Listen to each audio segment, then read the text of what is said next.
Good morning. I have recommended and the Birmingham City Council has approved an extension of the city's current shelter-in-place ordinance. I want to thank the council for working with me as we focus on reducing the spread of the COVID-19 in our city. The extension is effective immediately. Now, it reflects the current statewide order to put in place that the state put in place by the State Health Department. It will extend this ordinance through April 30th.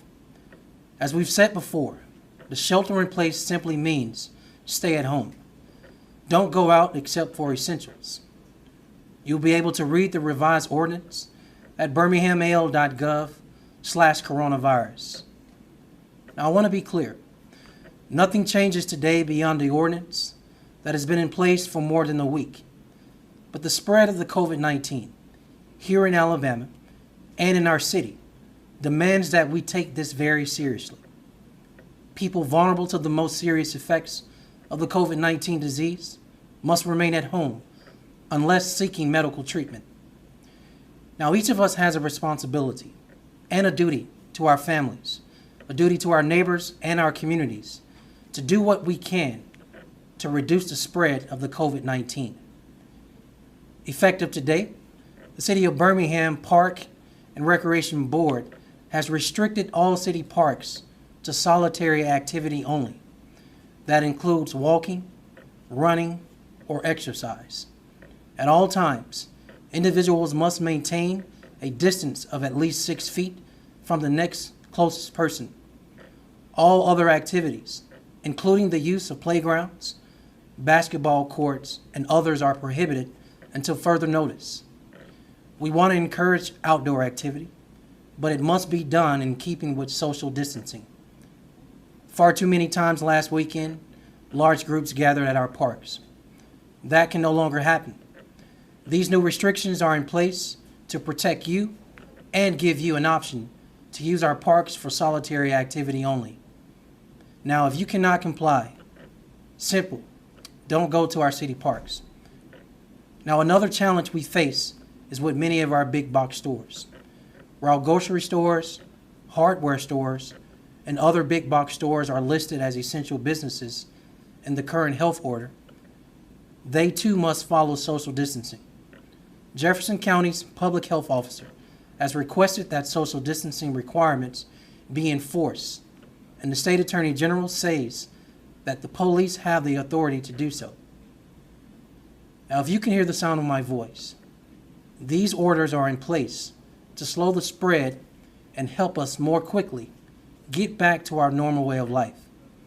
Please take the order seriously and comply in these large stores, and comply in our parks. If you do not, we will take the necessary steps to enforce social distancing. And to those who see large gatherings and small places in these stores, call the Jefferson County Health Department or the Birmingham Police. Now, I understand that these are very difficult times for everyone. Some of you have been furloughed or may have lost your jobs in the last 2 weeks. Our dedicated healthcare workers face long hours and high demands to treat our sick, and many are simply afraid of what has become a new normal. This moment, for all of us, requires us to work together, to take responsibility to slow the spread of the COVID-19 in our community. We must all remember to remain calm, show compassion, and be committed to take care of each other in order to move through this difficult time. Please remember, you can get updates on the shelter-in-place ordinance at birminghamal.gov/coronavirus. Or you can text the keyword BHM COVID to 888-777 or BHM COVID, the number 19, to 888-777 for our Spanish-speaking residents. I believe together we are strong. Thank you. We will now take some questions from our media. Let's start off. I will call each of you. Please unmute your phone when I ask you to speak. AL.com, do you have a question for the mayor? I do. Mayor, today, you mentioned that 1,700 city workers are eligible for hazard pay. Could you kind of elaborate more on what that means and if those workers are receiving hazard pay at this time? The city of Birmingham, we know we have many community-facing employees in the form of our Birmingham police officers, our Fire and Rescue Service Department, as well as Public Works. Out of over 3,000 plus employees, there's about around 1,700 of them, of these employees, that qualify for hazard pay. As of today, they are not receiving hazard pay. But I want our employees and I want the community to know that in order for the city of Birmingham to deliver services to and for our residents, we have to be in a position to take care of our frontline employees. And so all week and this past week, we've been looking at how can we afford to support hazardous pay. At this point, with less than 90 days remaining in the current fiscal year, that funding can't come from our general account. However, we are looking at seeing does the CARES Act as well as hazardous pay qualify under the Stafford Act, which allows for reimbursement, or will the city council entertain and allow us to be in a position to tap into a different account separate from our general fund account? Our next question comes from Summit Media. Hey, Mayor, Sheila Smith, Summit Media. I am asking you to go back through this order. There's been a concern about the big box retail. I know that Mobile and Jasper has issued an order limiting the amount of people per percentage per their capacity. Can you expound about that, please, for me? I can. The city of Birmingham, we've definitely been in contact with the city of Mobile and the city of Huntsville and the Mobile County and Madison County areas where they've taken an additional step. This additional step says that if a store has the capacity to hold whatever that capacity is at 100%, to reduce that capacity down to somewhere around 40%. I think in my continued conversation with Mark Wilson, who is the health officer for Jefferson County, we may need to move to limiting the amount of people that come into our big box stores. The question is important, and I want to remind people of this. I know a lot of people get probably tired of being cooped up in your house, but Home Depot, Lowe's, these big box stores, they're not a club. You're not supposed to go there just to hang out and kick it. It's important that the employers, as well as the manager of these stores, implement and exercise social distancing within their stores. And if they can't manage that, if they can't manage their customers' interaction as it relates to interacting in that space, then we'll unfortunately have to move to use our police powers. We don't want to have to do that. So we want to remind our employers and our managers of these stores, please follow the Jefferson County guidelines and exercise, practice, be intentional about social distancing in these big box stores. WBHM, do you have a question? Yes, this is Andrew Yeager with WBHM. I want to clarify the situation around parks. You said that parks are restricted to solitary activities only. Yesterday I saw a couple of parks with barricades across the entrance. Have any parks actually been closed? No, those parks are still open. I think the question is referring to, we have 5 destination parks throughout our city. They include George Ward Park, Avondale Park, Eastlake Park, Patton Park, and Railroad Park. The city of Birmingham is responsible for 4 of those parks I named, minus Railroad Park. What we noticed last weekend, word got back to us, calls came in to us, that at these destination parks, people are hanging out in large groups, in their cars, in person, outside of their vehicles. And so what you've seen us do is attempt to block the capacity for people to just hang out at the park in their cars in these large gatherings. The whole idea is this: we want to strike a balance of allowing our public parks for open space for solitary activity only. Again, that includes the following: biking, running, walking. All other activity, including just hanging out, chilling at the park, at this time is prohibited. And again, I think this is important to restate. We do not want to have to police every situation. We want, and more importantly, we need our residents to self-police themselves.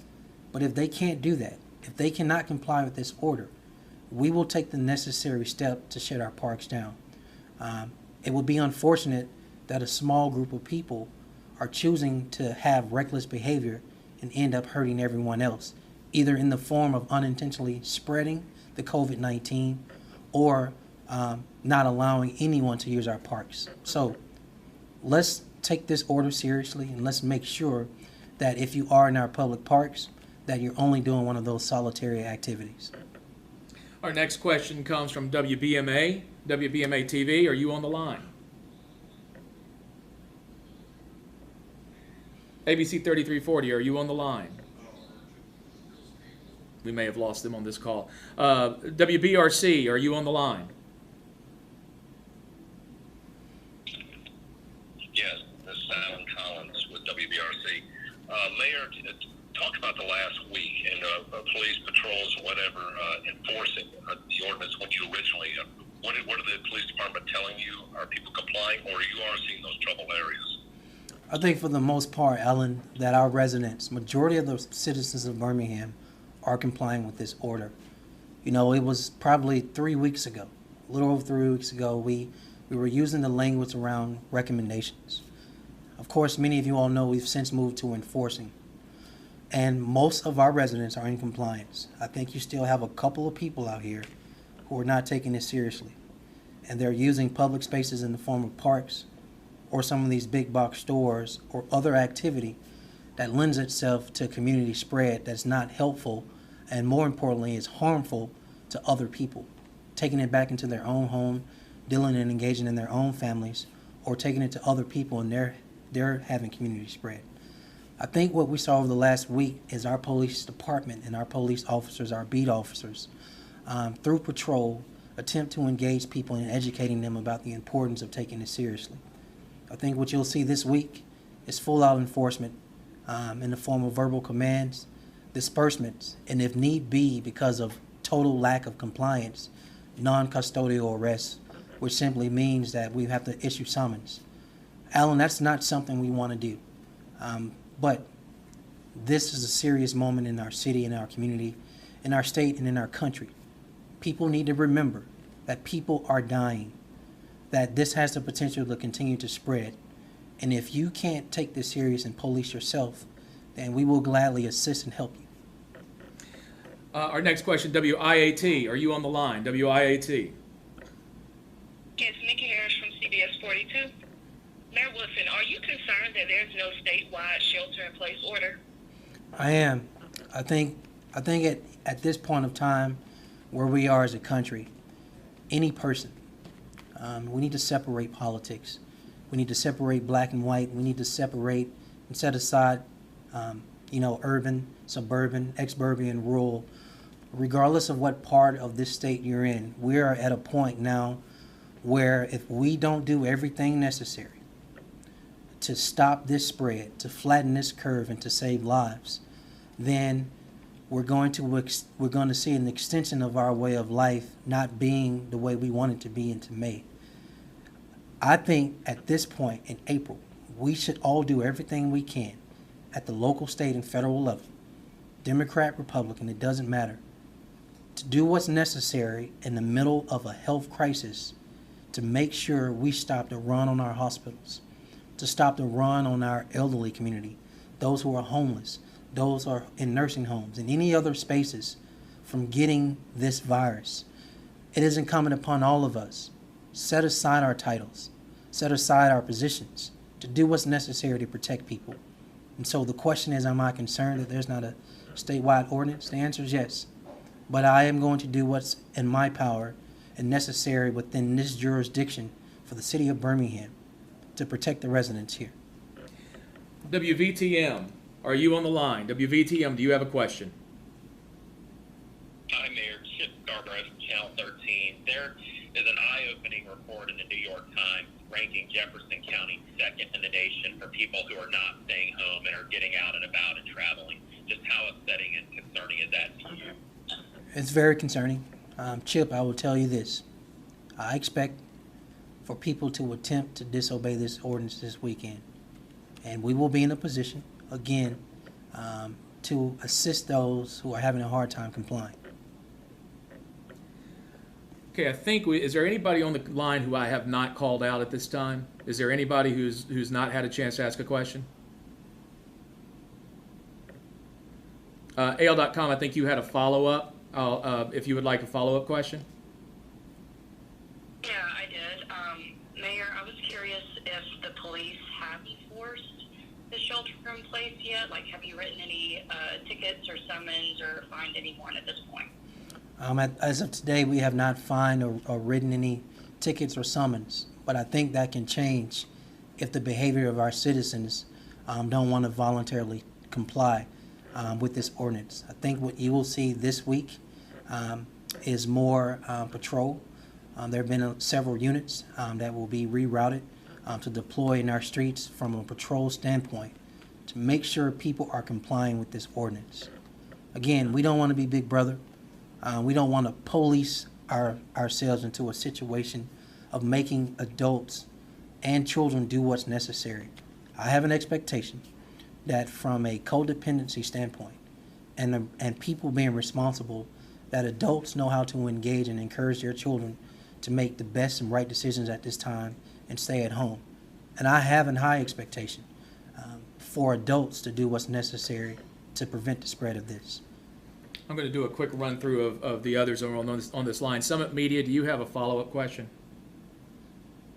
I do, and it'll be very brief, Mayor, and you can answer in two parts because I don't want to have to keep coming back.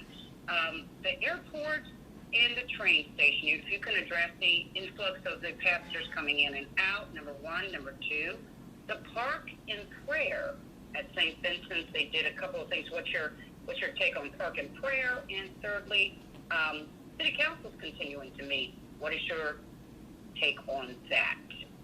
So I'll start backwards. All great points and questions. The City Council meeting was in person today.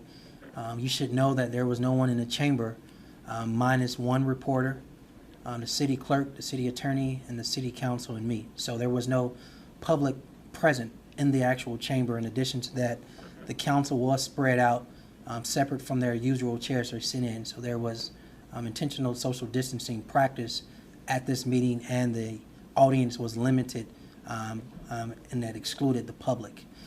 In addition to that, I think William Parker, who is over these meetings, will be taking the necessary measures to provide the option of doing online meetings for the future.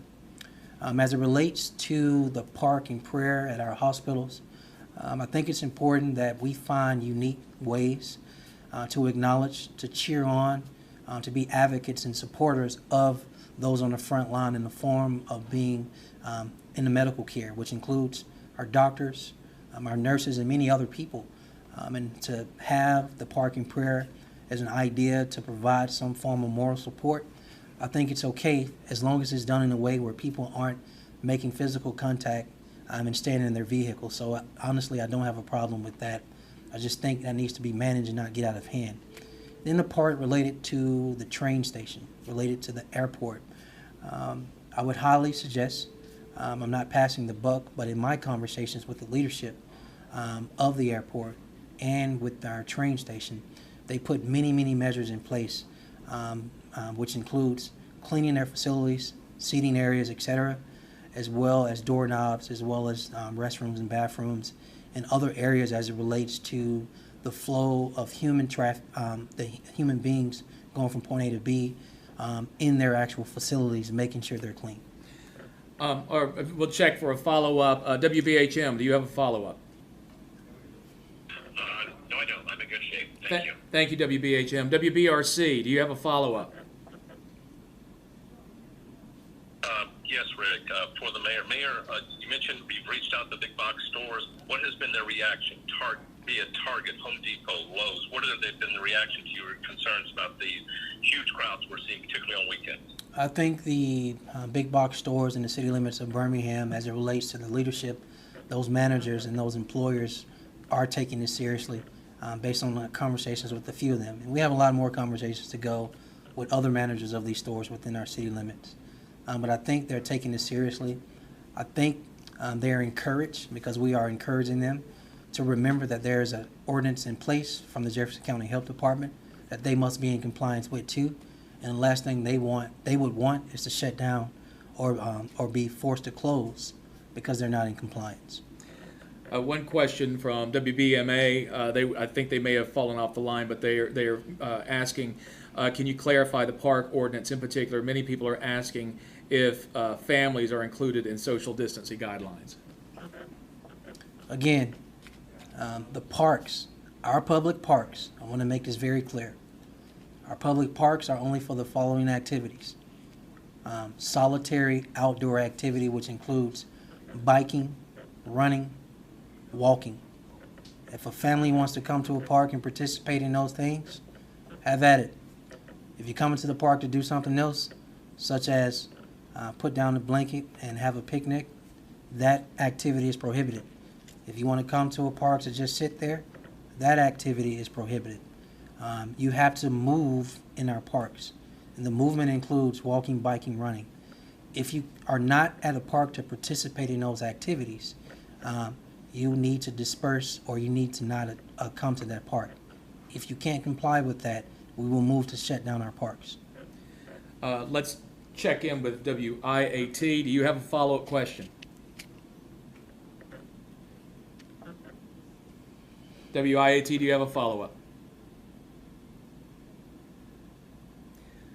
WVTM, do you have a follow-up question? Hey, Mayor. Yeah, with all the states around us now issuing a shelter-in-place order, do you have a message directly to Governor Ivey when it comes to issuing one here? You know, the 10 biggest cities in the state of Alabama continue to have weekly conversations with the governor. And I can't speak for the governor, but I do speak to her. And I think many of the mayors across the state of Alabama are concerned about the spread of the COVID-19. Speaking in isolation as one mayor is different from the 10 biggest city mayors speaking together. And our conversation and our message is very direct. We are concerned about the citizens in our cities who also happen to be Alabamians. I think it is incumbent upon all of us to do what's necessary to protect our citizens. And I get it. Many people, are attempting to say, how do you solve for a health crisis if it expedites economic crisis? And in that conversation, a lot of people are using the conjunction or. They're saying a health crisis or an economic crisis. I believe we should use the conjunction and. These are two crises that have been laid at our feet at the exact same time. And we shouldn't choose between one or the other. We have to, as leaders, fight in both of them. Be creative and innovative in both of them. Do what's necessary to solve for both of them. And my message is simple. Let's do what's necessary to protect all the citizens of Alabama. One last call. Is there anybody on this line who has not had an opportunity to ask a question?